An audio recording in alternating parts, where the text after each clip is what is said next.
Okay, guys, hello and what's up, everybody? I'm here today to talk about a new, actually quite interesting project, which is named Callisto.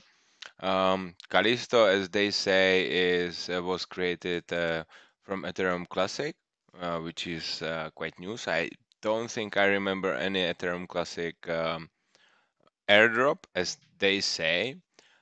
I don't know exactly if it's a airdrop or fork, but developers say it's airdrop because they still develop Ethereum Classic, though, so that's why it's probably airdrop. So from my perspective, I do think airdrop is something like which we received as a bonus, kinda, I don't know. But on the other hand, if we take a look on Callisto, it's completely brand new currency basically. I'm sorry to say, but I was actually really amazed. And let's jump in into white paper. I know, guys, many people don't read white papers, but this one is really interesting. So let's jump in. Um, so it was made by Dexeran, which is quite well-known person in Ethereum Classic community because he's a leader of Ethereum Commonwealth developing team. And let's go through the abstract. Yeah, they say they are like focusing on security mainly. And I will like just point you some like interesting points from the white paper, so you like try to start understanding like what actually Callisto can do. So here they say standard state protocol implementation built-in called staking, government system, and funding mechanism based on smart contracts. Amazing idea. Is question how they will do that. Of course, because in past we saw kinda similar things that actually led to uh, to happen in a past. Yeah, like DAO. Yeah, like it was kind of like something what we read here. So let's say, yeah, let's take a look if they take it from a little bit different perspective and if it has a better, let's say, chance to happen. So what they say, they will have only two planned hard forks, 11th November 2018 and 11th November 2019, which is quite reasonable dates because development of anything like any software takes quite, say, reasonable amount of time. It's quite ambitious, I would say, to set the first fork so early because from software perspective it takes really long time to prepare things to go. So what it basically means, it means they have it kinda almost ready, and they would be entering quite soon in some testing phase because I cannot believe that like guys can just sit down and release in few months. From this perspective, it's how many months? 7 months. 7 months. Yeah, November, December, 7 months. In 7 months, it's quite short period to develop anything. Yeah. But that they think that they would have it ready. I believe them because simply Dexran is an amazing guy, and it's visible that simply what in past he done really good things, and you can see it also in Ethereum Classic. Um, you can if you look a little bit deeper, you can see that the guy is behind like many really good things. So just take a deeper look, and also we can probably take a look on GitHub, and it's possible to see what he is doing. So what is further? Yeah, they want to focus on smart contracts, which makes sense. And let's go further. So they want, like, one of the issues that happened when DAO appeared, and I was like amazed when it appeared. I was like so much into DAO, and was thinking it's probably the best thing on planet Earth, you know. But the thing is, what happened was the guys actually tackled quite wrongly security. So I do understand that starting like kinda like project as DAO organization in creating official smart contract auditing department makes really sense because what happened in the past.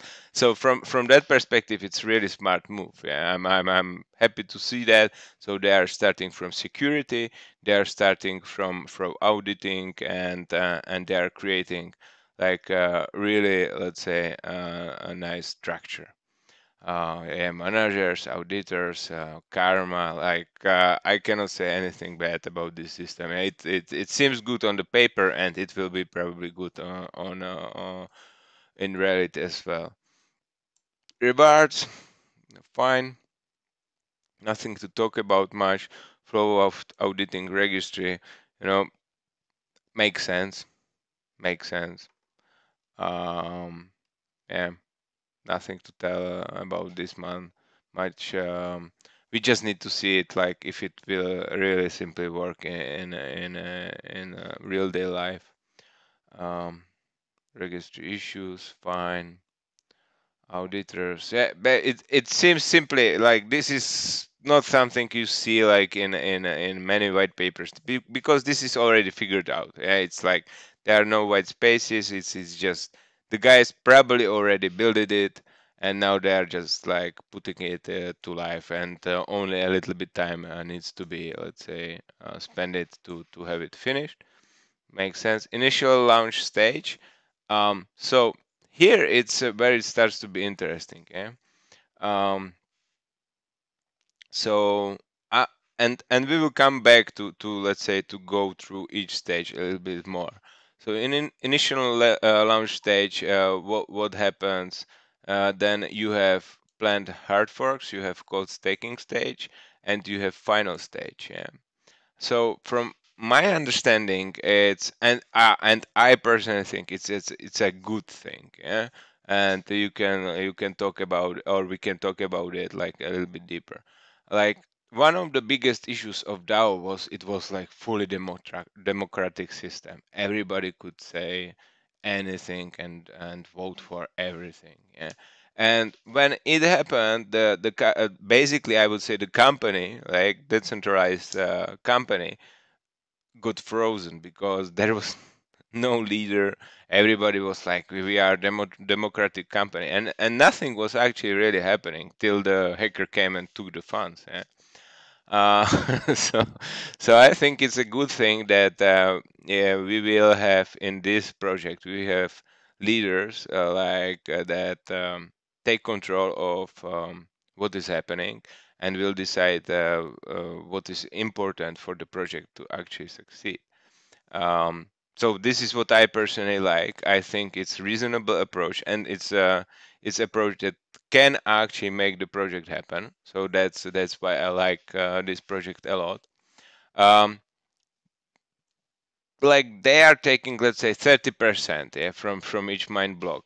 It can be a lot, yeah. You think it's a lot of money, but in the end, it's important who is receiving it. Yeah? If some young like 15 years old guys are receiving it and they are like saying when Lambo and they're buying Lamborghinis, it's probably not great, yeah. But if like people that are like part of community and blockchain that basically even were part of the community for a long time, and we know they are actually work and they provide things to people receive this kind of money, it's reasonable to say that they will use them well because we've seen their results in the past. And of course, it's past results cannot lead to assumption that it will be the same in the future.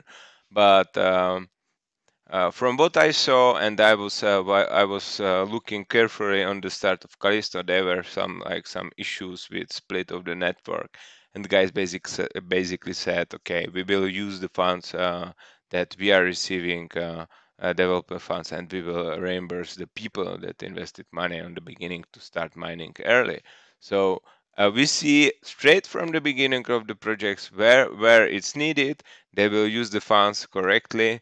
And I think I have like I'm myself believing in the way that they will use the funds correctly.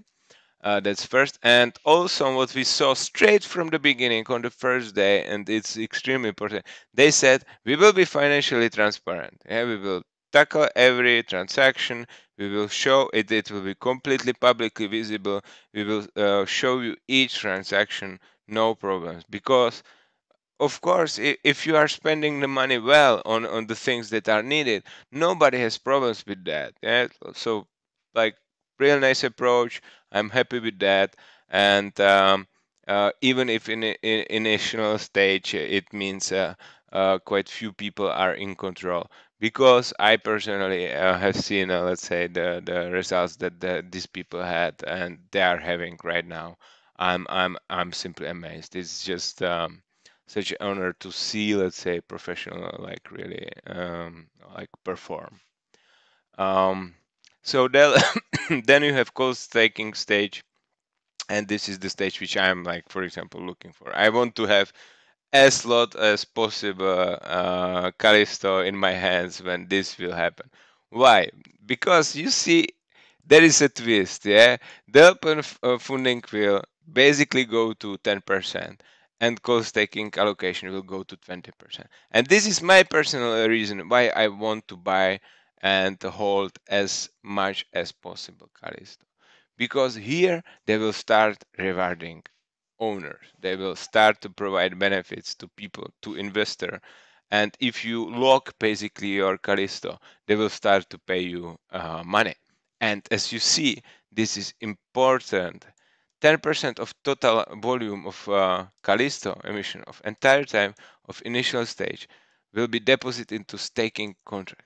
What it means? It means as you saw here, 10% first stake allocation was all the time till basically as we saw on the beginning till 11th November was allocated to early stakers.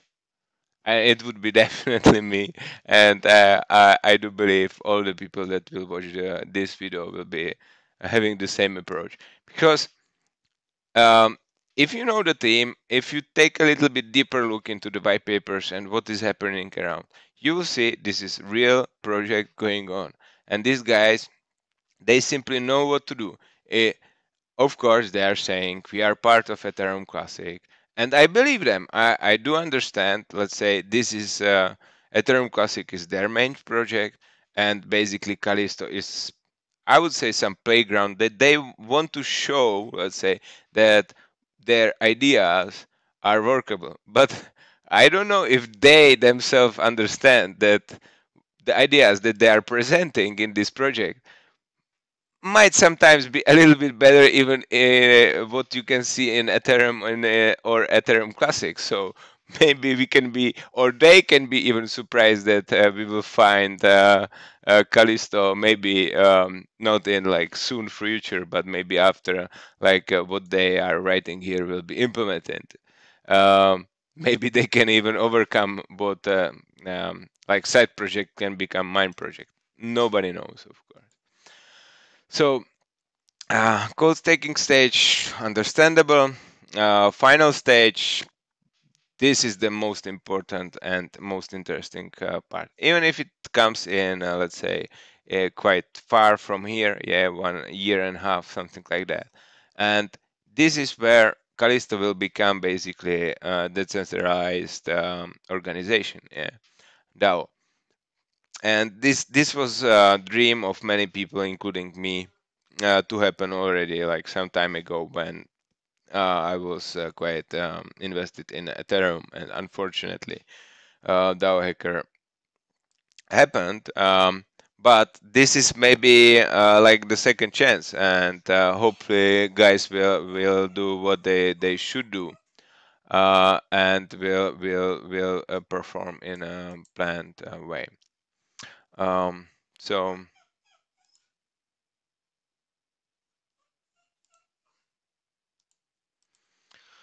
okay, so let's go further. So um, it's basically explained how it will work. The cold staker. Uh, it's absolutely beautiful, and I like the idea. You should just read it. It's not that long document. It has, I think, 18 pages. It's not that big. Um, they are saying how they will do that. Fine. Moonlight protocol description. It's actually quite interesting. Um, and it makes a lot of sense. If you go through it, it makes a lot. It's not long document, 6 pages. Yeah. They're preparing Moonlight 2, which also, yeah, makes a lot of sense. Uh, just read it. It's basically it's taking um, idea. It makes sense to everybody. Why? Because simply, if you hold coins, the more coins you hold, the bigger reward you received. Yeah, of course. Um, and the less coins are on the market. The less coins, the higher the price. So the longer you hold, the actual longer you want to hold, because the price is increasing more and more, because less and less coins are in circulation. Makes sense. Makes sense. Technical details. It's basically kind of the same as Ethereum Classic, just simply a better or bigger block rewards, and a little bit different, let's say, structure how people are paid. Which this structure makes actually more sense for me. I actually, for example, don't mind myself for developers to be paid, because I'm part of the also software company, and I'm always happy when clients pay to me. So I don't see a point why clients shouldn't pay to developers of actually coin. Um, and this is interesting. I actually thought it's less. Block reward reduction, 32%. It's actually quite a lot. Each 5 million blocks. Okay, I thought it's 20%, but it doesn't matter. It's just like I just realized it when I like read it multiple times. Um, yeah, it makes sense. They did the airdrop, so they will increase the percentage of the supply to basically cover how much coins they should have. Goals, cold staking. They want to prove cold staking is working. Security level of Ethereum Classic and Callisto makes sense. Experimental position of scaling cross-chain interaction makes sense. So, uh, done, done, done, done, done, and we are probably here. Yeah. Uh, I can see the plan is actually quite full on. And let's just see if they will be able to do that. I'm personally looking a lot into this feature because I'm simply huge Ethereum Classic fan, and Callisto for me is also kinda like let's see what they do, and I hope it will affect in positive way Ethereum Classic. Um, and then of course end of 2018. It would be amazing. I hope I would have as much coins as possible. Okay. Anyway, um, like as we see in Callisto stats, we have already 48,600 blocks mined, which is great. I mine myself as well, and people around me too. We see network hash rate actually from the morning drop down quite significantly. It was I think 5 terahashes. Now it's 2.6. So it's visible. So people that have nice hash accounts are actually mining. Difficulty dropped a little bit. It was already almost 60 terahashes. Now it's like almost like 30, 38, around 40. It's bouncing. So I think personally, right now is the time to start mining. If you were unable to be on the beginning, just go there now and start mining because the difficulty, as we see, is increasing like significantly, and just get your coins as soon as possible. And that's basically it. I just wanted to share with you some thoughts on Callisto white paper and the project like in total. And thank you for your attention and have a great day. Bye.